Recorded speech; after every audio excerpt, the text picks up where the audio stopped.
Hi, it's Colleen Schmidt from Divination Counseling Service. Today, I'm going to go back to a predictive chart. So I'm going to pepper in my educational charts because I really do want to continue the reflection system with the asteroids, and that will probably be my next video. But I thought it was really important to do a predictive chart for our eclipse that's coming up on April 20th of 2023.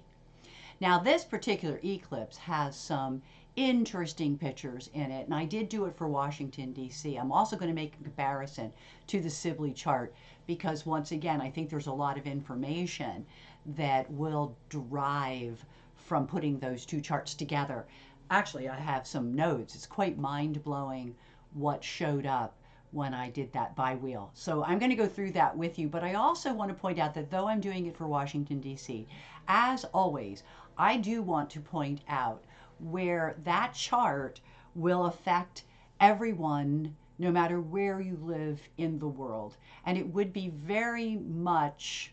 would definitely behoove you to do this chart, this eclipse chart, for wherever you live. Because an eclipse does have about a 12 to 14 week cycle where it is very predictive. However, I want to point out that very often that energy begins before the eclipse, which is one of the reasons why I want to go through it now. So we have a little less than a month until this occurs. We are already in the prime energy from that eclipse chart, and we're going to talk about that and all the ways in which it could be showing up in our day-to-day lives. So, with that said, I do want to thank you for watching the video, and as always, if you would like, share, comment, it really helps the algorithms for this very small educational channel, and I would really appreciate it.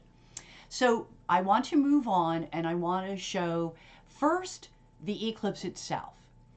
But I think I'm going to very quickly go into the Sibley chart before I take us on to the dial, where there are some really interesting pictures. I'm back in an astrology class again. That's one thing about astrology. There's always way more to learn if you're really interested. And my teacher pointed out how we're going to be in this kind of difficult picture for about, I'm going to go with, maybe 6 weeks. So I do think that's all part of the eclipse. It's definitely in the eclipse. The irony is 2 weeks later when we have the lunar eclipse, it's gone. So it's really interesting. And I think that it's really speaking to what is going on with this eclipse. What is happening with the eclipse? And how is the happening of the eclipse affecting all of us as we live our day-to-day reality, because it does affect us, and it's affecting us right now as I speak.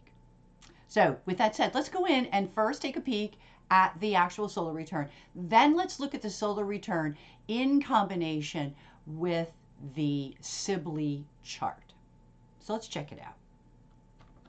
So we're right now on my screen, we have the actual eclipse chart, or it is a new moon chart also. But as an eclipse chart, it has an effect that will last a lot longer than the effect of just a simple new moon chart. So I do want to point that out. It is an eclipse chart. So it is the time of the eclipse, and it is a total eclipse. It's not a partial eclipse. So as we look at it, I do want to point out a couple of things that I think is really pertinent for us. There's a medical asteroid, Westphalia, on the ascendant of this chart. I have a lot more asteroids, you might have noticed that we'll be working with. And I am about the asteroids, so we really do need to look at these. So this is a medical asteroid. I use this asteroid particularly when I'm working with eating disorders, okay, because it can show up there. But it is a medical asteroid, and it is showing up with Toro. Toro is muscles. So if you're somebody who's very much meager in terms of what you're eating, okay, because Westphalia, again, can be an eating disorder, then you need to look at your muscles because your muscles could be affected. So, and I understand that as a dance teacher and having dealt with a lot of anorexia through the years and correcting of anorexia, I can tell you that your muscles will be affected. But let's look at something else. Let's look at the fact that people can be extremely affected by bullies. And I mean to the point where they can experience so much stress because of bullying that it can affect their heart muscle. Okay, so I definitely want to put that in there. Eros is on here too. I didn't feel like it was in as important of an area because there's a couple of things here. Eros is here at 12 degrees of Aquarius, and it's hanging out not far from another medical asteroid, Hygeia, which is about our well-being. But there is, I'm going to go with about 2.5 degrees between them, a little bit more. There are many astrologers out there that will go as far as 2.5 degrees. Now, when I'm talking over here and we're seeing another, well, it's a little less than 2 degrees, I can really use that because of it falling on an angle. So remember that with the angles, we can go up to 10 degrees because they are in conversation with each other when they're sitting on an angle. Okay, so with that said, these two that we just got done talking about are in an angle, but I don't want to discount the fact that our value system, which is where Eros has showed up, which could be heart disease as well, with the health asteroid. So a lot of people have to think about their value system and whether it's really worth it to put themselves through what they're going through in terms of their health. Okay, so it really is. You might be really excited about this project, but if it isn't good for you, if it's too stressful, then maybe it's something you need to think about. And I think that this particular chart is really, now of course, this is DC. Now that Eros and Hygeia could show up on someone else's angles so that we could have the same theme with two different asteroids. That is not only possible, but is often probable. Okay. So that was something I wanted to talk about. I do want to talk about this. I wrote notes here. Okay, so we have this opposition, okay, going on at 29 degrees of Aries. Okay, so we're just getting ready to move into Taurus. You know that at this point already, it's squaring Pluto. So here is this really dynamic planet of Pluto, which deals a lot with power struggles, power plays, a lot of stuff that deals with bullies, by the way, and how that is affecting the sun and moon in a square. So that's a difficult position at best, and that will indeed affect everybody. Okay, because you're talking about a 20-minute orb of a square. And squares are very dynamic to begin with. They're action because of the square is sort of like a friction that creates an action. That's a difficulty. Now, is it bad? Not necessarily. It means that there'll be a lot of work done regarding that transformation. But let's look at a couple of other things, okay? Because as you're really dealing with that late Aries, you're also dealing with late Libra, right? And so that's a wide orb. So because they're not on angles, I lie. Zeus is on the angle. Okay, so you got Zeus, which is guns, explosions, and I got to be honest with you. In 1 week, Pennsylvania, where I live, actually very close to where I live, there was a huge explosion, which they're trying to say wasn't the gas company, but I think that we really have to think about that. So here we go with infrastructure issues, but it caused an explosion in Pennsylvania. And until we know differently, I think we're going to go with the fact that it could have been a gas leak. Then we go to the other factor that's happened in the United States, which is yet another school shooting. You would think that they would do something about guns. You would think they would do something about guns. I like the fact that this right here, Apollo is telling you how slow they are to deal with guns and explosions, which we've been seeing a lot of here, between train derailments, between factories blowing up. We have a problem and we need to look at it, and they're really slow to react on that. The asteroids that are sitting up here that are involved, Panacea. We knew it'd be like this, but we were kind of hoping it'd be different. Yeah, I would think by now we were hoping that we would have banned assault rifles because it seems like logical. And then it talks about make, which is to remake things or to make things over again. And I do believe that is that, because the other one is, I named these. These are my own doing. And then you have Ganymede, which is enabling. How are we enabling these people to go shoot people? Oh, well, I can tell you that we're providing the guns and that we're slow to do anything about it. And there's prejudices and territorial type issues involved. And you got to realize that, you know, children make easy targets. So there is a lot of stuff with, here you have Ceres and Demeter. So this is caretaking issues right here as it's in late Virgo. So you would think that, you know, because it's not on the midheaven, it wouldn't be as an issue, but it really is. And it's just because we're really slow to do anything.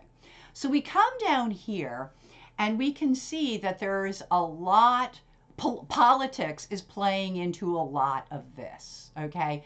That there's a lot of things that are out of control due to politics. And it does talk about how a lot of what's going on is not related to popular opinion. Okay, so this is not what the people want.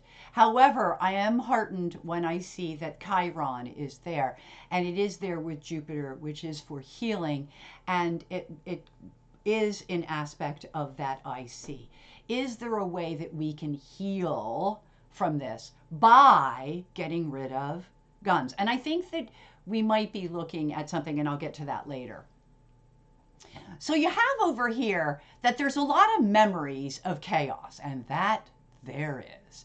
And a lot of tears with Lacrimosa. There's a lot of tears. There's a lot of crying involved in this because we don't seem to be able to get out of our own way. Logic tells us, but for some reason, logic is sitting there with chaos. And so we're not getting anywhere because nobody wants to, well, I shouldn't say that, because the left really, really wants to do something. The Democrats really want to do something, and they've been wanting to do something. But even in the majority, they don't have enough for the filibuster. And unfortunately, the Republicans are getting money to keep those guns out on the streets so that everybody can kill each other. I don't understand the logic. I know that it has to do with money and greed, and so there you have it. So that's a big factor. And I didn't put money asteroids in here extra. I could have done a lot of other things, but I didn't want to. I just wanted to look at some basic concepts that I see in this chart that I really do ultimately feel could hopefully benefit us. But I'm going to be honest with you, not without a struggle. How slow it goes because of the enabling that's been going on within the government itself. It's just, we're struggling like every other country with the right wing. The alt-right people are just off the charts, wackadoodles and nuts. And as a result, not only our country, but look what Netanyahu's doing to Israel. Look what they're doing to the women of the Afghanistan. Look, I mean, these are all people fighting for their rights. One of these days, guys, it's going to be up to the people of the United States to get out there on the streets and say, we don't want these guns anymore because they're not listening. And the other option is to vote them out. I don't know who's voting in these people to begin with. We need to think about these things, or we won't have a country left. And that is how I feel.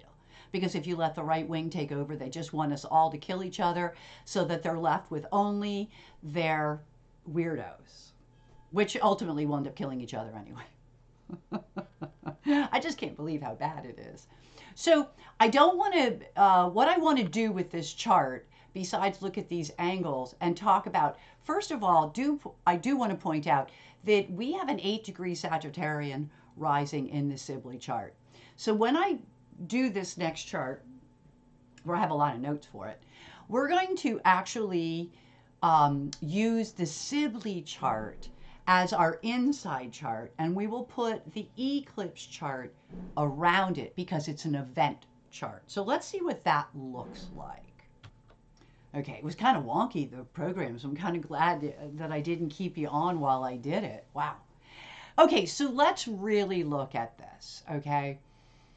I think that, there's a couple of juicy points that I found on the bi wheel. So excuse me for pulling up my notes.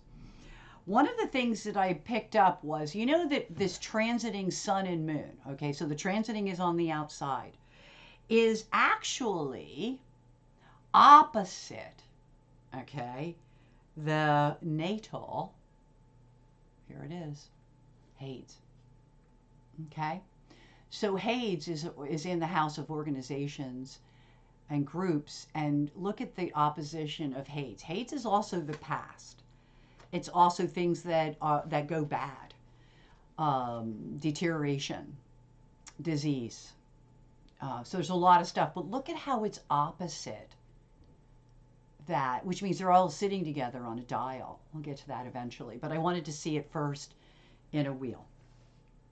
Okay, so there's something going on this particular eclipse that deals with the past, okay, and resolving issues or dealing with issues from the past. Here's another one. So the transiting midheaven is awful close, within minutes of the natal Saturn, or Sibley's Saturn. If Saturn's your structures and it's come to the midheaven, may be asking you to look at structures. It may be saying the future of these structures, because the midheaven then also represents not only how you want to be seen, but also how your future might look.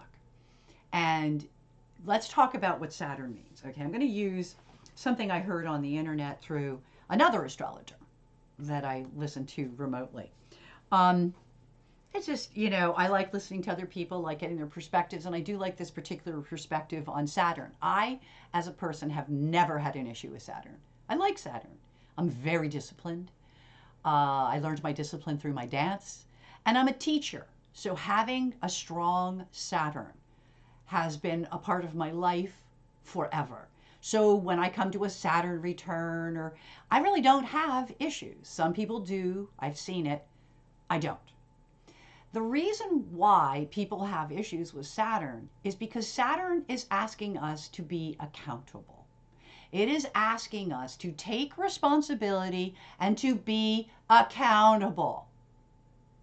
There is something going on in our midheaven that the powers that be, the universe, Gaia, God, however you want to talk about it, wants us to see that as a country.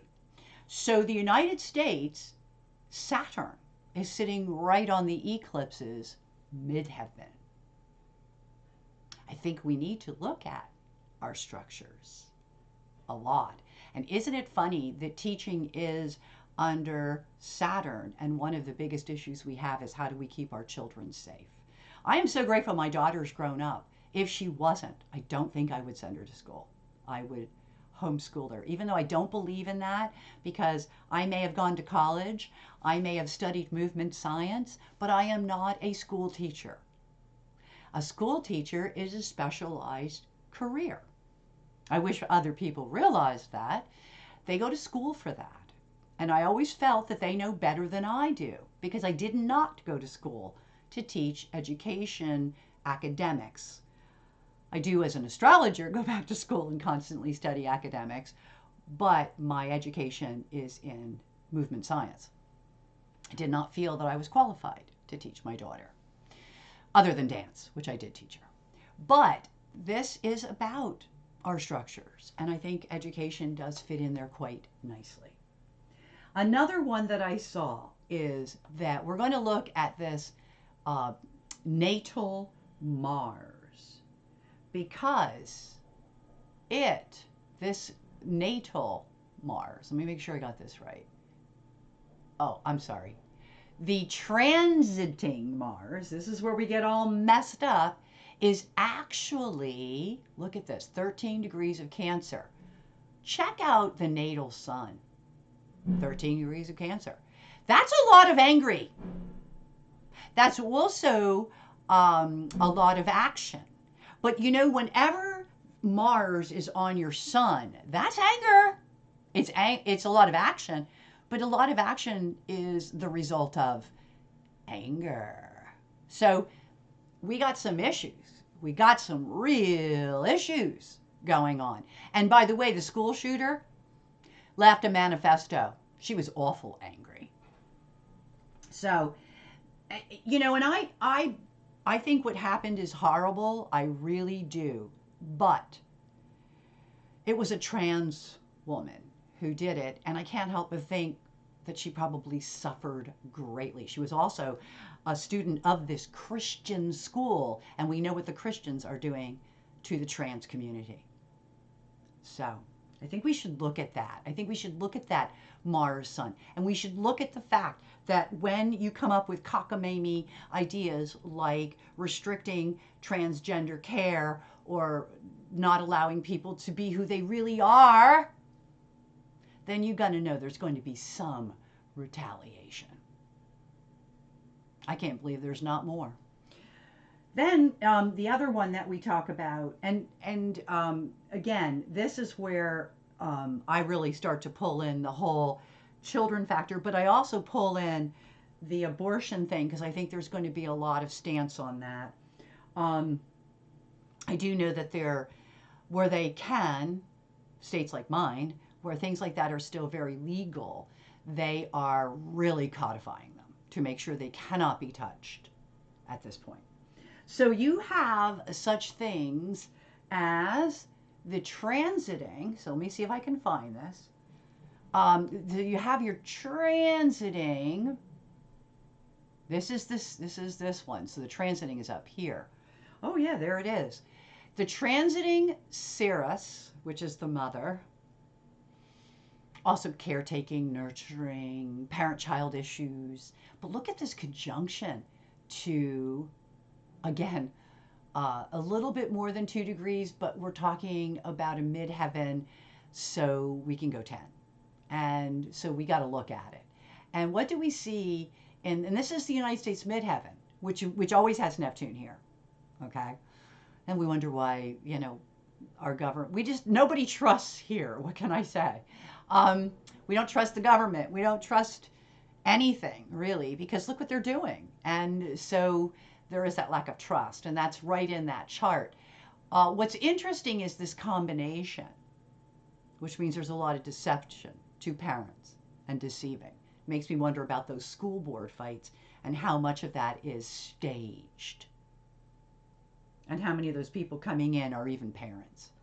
So we have that because that's right on that midheaven, okay?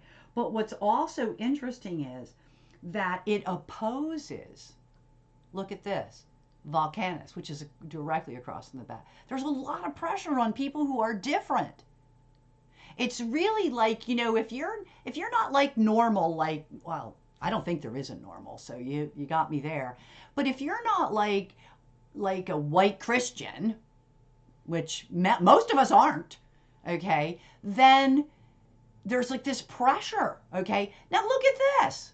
So we have Neptune, both of them. So it's like a Neptune opposite Neptune, really, because it's all falling on the angles. And even though we've got a degree difference of about 4 degrees, which means it's been in opposition, but it is highlighted in this particular eclipse chart. Quite fascinating. And it's hanging out with Volcanus. So there's a lot of pressure to what? Be deceptive? I think that would depend on what party you're in, because right now I do believe the Republicans in particular are definitely being pressured to lie, to being deceitful. It's a bad part about that party. You know, one person lies and the next one swears to it. And that's been going on obviously for about 10 years, but I think it's more like 50. And I think that perhaps with the Saturn midheaven over here, I'm hoping some of them chickens come home to roost. And what that might mean for us in the United States, and again, take this into consideration if you don't live here, that these things are still in play, okay? Neptune is still going to be not far from Volcanus, which is pressure. And it's also, I like the way Gary puts it. That's the teacher I take with now, and it's more like destined. That's what he says. So it's destined for us to look at this deception and the lies and the lack of compassion. Wow, it's just unbelievable for these people. So that's all in there. And that's something that's between both charts. So enough of watching just the United States charts, although we could take this whole thing and, you know, and I did think I did this for my notes. Okay, so what I've done really is looked at both charts on a dial, and you can see things a little bit clearer. Like here's that Pluto and Sun Moon thing going on right here. Mercury's in it. So there's a lot going on. As my teacher, my astrology teacher points out, check it out. There's a lot going on there. And a lot of it is things transitioning from one planet to another, or they already were, as in the case of Hades, already sitting there. So it's getting crowded down here, and usually a big clump up like that does indicate that some things are going to be happening. The other thing that's pretty cool is we've got the inner wheel, which is the Sibley chart, which is the Volcanus. And look at how that Volcanus is connected to the midheaven of the eclipse chart. Okay, see that? Look at this. Boom, boom. That's what we do in the astrology class that I take. We look at pictures. That, my friend, is a picture. That is midheaven Volcanus equals Aries. That's a picture. But here's all the other things it equals right here. So you've got the other Mercury. Remember, we're dealing with two of everything. Poseidon, Hygeia. So they're all sitting there too. So you got enough crap down here that also plays into all of this. And one of the things we do need to think about as a people is our well-being. What is good for us as people? Not good for the Christians, not good for that group of people or this group of people, but what is good for you? Because with Pluto and Aquarius, it's about the people and not about the individual groups trying to tell us to live a certain way or to be a certain way. So I wanted to look at that.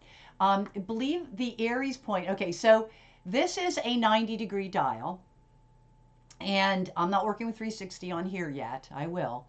But you got to come down here to about 2230, and you can see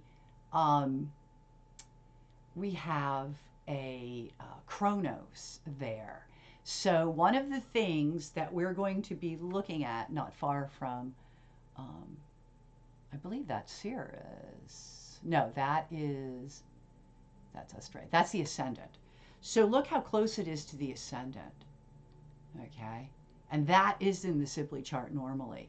So the Chronos, I like the distancing and I like the working. We're really going to work and perhaps even partner up with different peoples and different communities.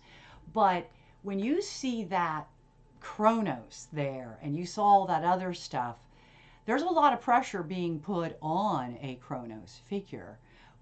So it could be the authorities, and this is everybody. This is an Aries point, so I don't care what country you live in.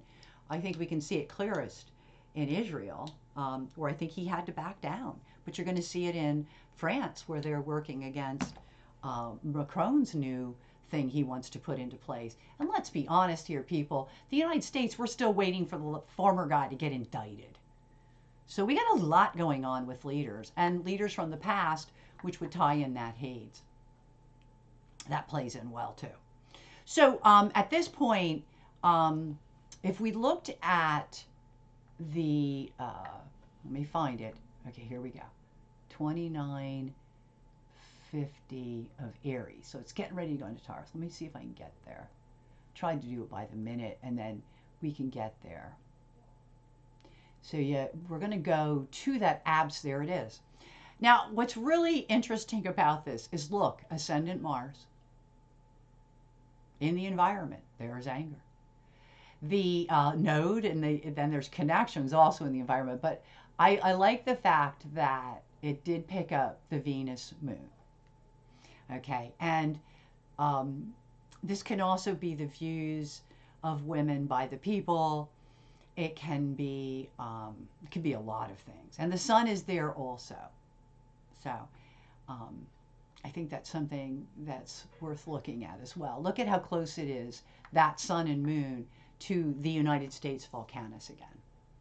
I think whatever's happening is really, really meant to be, guys, and there's a lot of pressure to have it happen. So expect it to be a really rough couple of weeks, but 2 weeks after the 20th, it will change. Okay? So we're really looking at some things that are going to be hopefully healing in the next few weeks. So let me pull up the actual, just the eclipse chart, and we'll finish up with that. So I'm back with my eclipse chart, putting it right on the dial at the Aries point. You can see that that pulls in a little chaos with Pluto, pulls in the midheaven with some decisions. So there is a couple of things that are formed here. And again, you know, we're working with asteroids. So let's talk about the fact that Apollo, you know, the fact that things go so slowly, or that we have to do things over and over and over again. And how many times do children have to get killed because we can't get off our duffs to do something about gun violence? So I thought that was pretty interesting. Over on this end, the asteroid is a little bit out, but it does talk about how some things have to be done on our own. That part of this is a journey, and that we have to do it on our own. And it pulls in the black moon. Oh, I'm sorry, Hygeia. Pulls in Hygeia. I think the black moon's there too, but it does pull in that Hygeia, and the Hygeia is our well-being, our health. We have to take care of ourselves, and that's why other countries are getting out and voicing what's going on, and we're not, and we really need to do that. And we also need to think logically up here in the Aries point. Again, we have to think logically about this. And remember that logic is running with chaos right now, and it doesn't seem like we're getting anywhere. And you got this Eris, which is, you know, chaos, is a planet, and it does create chaos. And there's a lot of chaos. The sun, the moon, and Pluto are all involved in chaos. And I think it's because there's a real need, a real necessity for some transition. Okay. Now, as far as, I want to see what else is here. So it is Poseidon that's sitting there. And I guess that this would then be, hold on, let me go by planet. I'm trying to figure out where that black moon was. The black moon plays much, there it is. It plays a much stronger, oh, yeah, okay. if it's with Neptune. I knew, okay, I've done notes on this. I better pull them up. And I knew that that was there. Okay, so I was looking for something I already knew was there. So the black moon is, here we go again with, it's so easy to point fingers at minority groups. It's so easy to do that. And it's the coward's way. And look at this. With Neptune, we have the bully. Because in order to deceive other people, the best way to do that, bully them. Gaslight them. It's incredible. I do hope chickens are coming home to roost, and I do hope these people find what it is that they're looking for. Literally. So I wanted to point that out. Neptune is huge. Okay, so we had a Pluto return in our country, and I really thought it would be bigger. Let's just put it that way. And I said, and I took this class, I was taking class with Gary, and it's a Uranian class, and we were talking about the Pluto return. But the thing he pointed out was that in our country, Pluto is not as strong as Neptune. And you just saw Neptune show up in how many pictures? So what we're really dealing with in this country, or have been, is a Neptune opposition. Okay? We can start with the fact that the former president can't tell the truth if his life depended on it. We can start by saying that the Republican Party is trying to gaslight us so that this awful character can run again. We can talk about Neptune from a million different perspectives from the United States. Now, is Neptune active in every country? Yes. But does Neptune affect every country the same way? No. We have a problem with Neptune. I'm not so sure other countries do. Or if they do, I don't know which ones. Ours does. Just like we have a problem with the truth. Every leader we've had has this tendency to lie to us. Hopefully not Biden yet, but we'll find out later because we always do. And I'm not going to say because I don't think the Democratic presidents have been as bad. Yes, Bill Clinton had his indiscretion, but let's look at how many indiscretions the former guy had. I mean, he's being taken to court for rape, for God's sake. That's a little different. So we've been really dealing with some Neptune here. We really have. And not just in terms of the pandemic, but in terms of the lying and the gaslighting. So now, a couple of things that I really want to check. Besides the fact that I've already pointed out to you, let me get there in the Aries point. Okay, I'm going by planet. There it is. Okay. That, you know, in the Aries point itself, if we were to check, I have to go to the midheaven because I actually went, look at that. Okay. So look at the planetary pictures of the midheaven. Okay. Because we got them. And it's pulling in, I like to put, there's also asteroids being pulled in. And we know already that the midheaven is running with that very slow asteroid. Here we're being asked to look at partnerships. We're being asked to look at the sun, the moon, and Pluto. All are being pulled in through that midheaven. That's why I had to talk about the United States. Okay, I would definitely say do this for every country, but the United States, we're nailed. We are nailed in this period. Okay, but here is where, this is the kicker that all of the world is dealing with. Here we go. Not far. Isn't it funny how it's not far? Okay, now look what we get pulled in. Look at this. Sun Neptune, Moon Neptune. That Neptune doesn't quit. So Mars is the midpoint of Sun Neptune. Now, as Gary pointed out in class, and I didn't really need to see that, but I guess I did. That midpoint of Mars standing between Neptune and Sun, that's going on right now today. And I'm in March. It's been going on for probably about a week, a little over. And that's going to stay with us through this whole time. So there's going to be a lot of anger over lack of clarity. There's going to be a lot of anger over illness. There's going to be a lot of anger over lying. There's going to be a lot of anger. And we're all going to feel it. So, strap on, baby. We are going on for the ride. It is a definite difficult time. So let's talk about a couple of things that I was able to pull up from this chart. Okay. Going back to where we have the sun and moon. Should be right there. Okay. So this sun and moon, look at how it's pulling in the Aries point.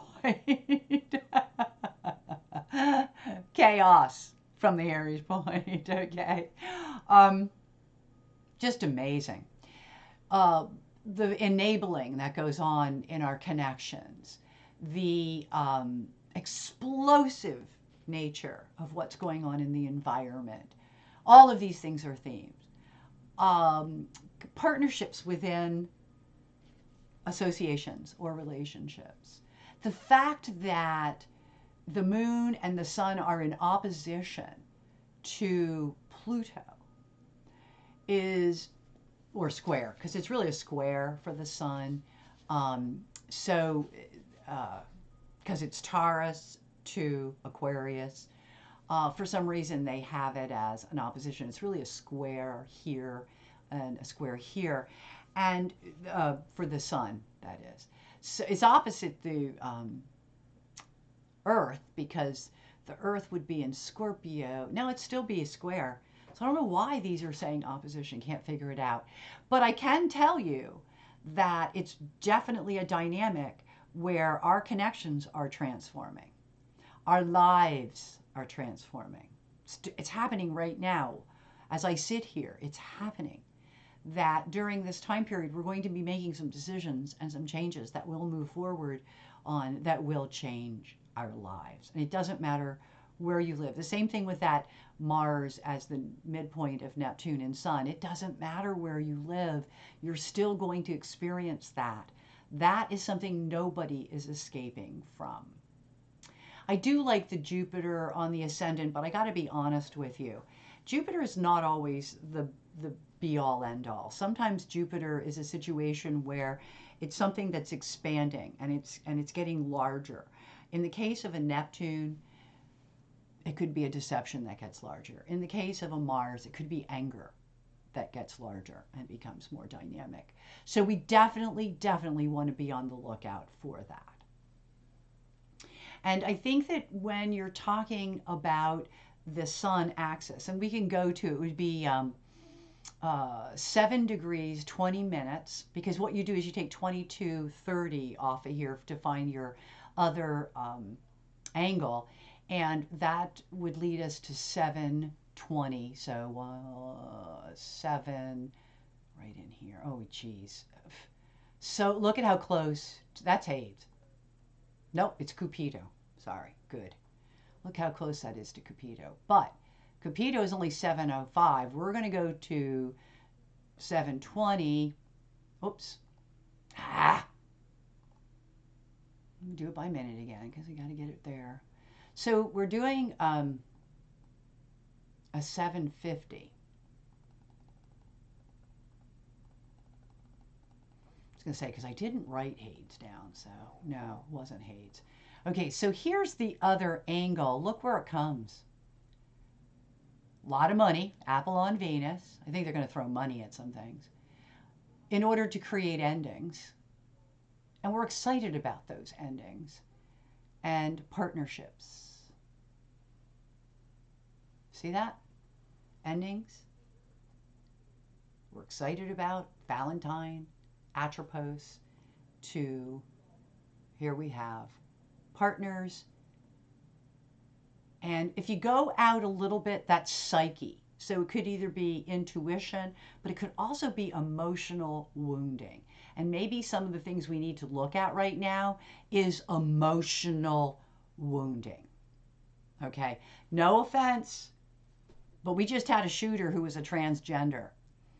What is the likelihood that one of her issues was how much crap she's had to put up with in public? I don't think we think of that. Bullies can turn out to be shooters. And I think we have to realize that, you know, bullies or people who've been bullied could be shooters, especially if they've been bullied. If they don't commit suicide, they'll take other people with them. So it's just really something to think about. It's not a great thought, trust me. And it's definitely not something to write home about, but it really is an issue that needs to be dealt with. And here we have it. We do have to be excited to end something. And it does relate to families, and it does relate to partnerships, and it does relate to psychic wounding, because every time a child goes through a mass shooting, they're affected. Whether they survive or they don't, they're going to have all kinds of issues because of it.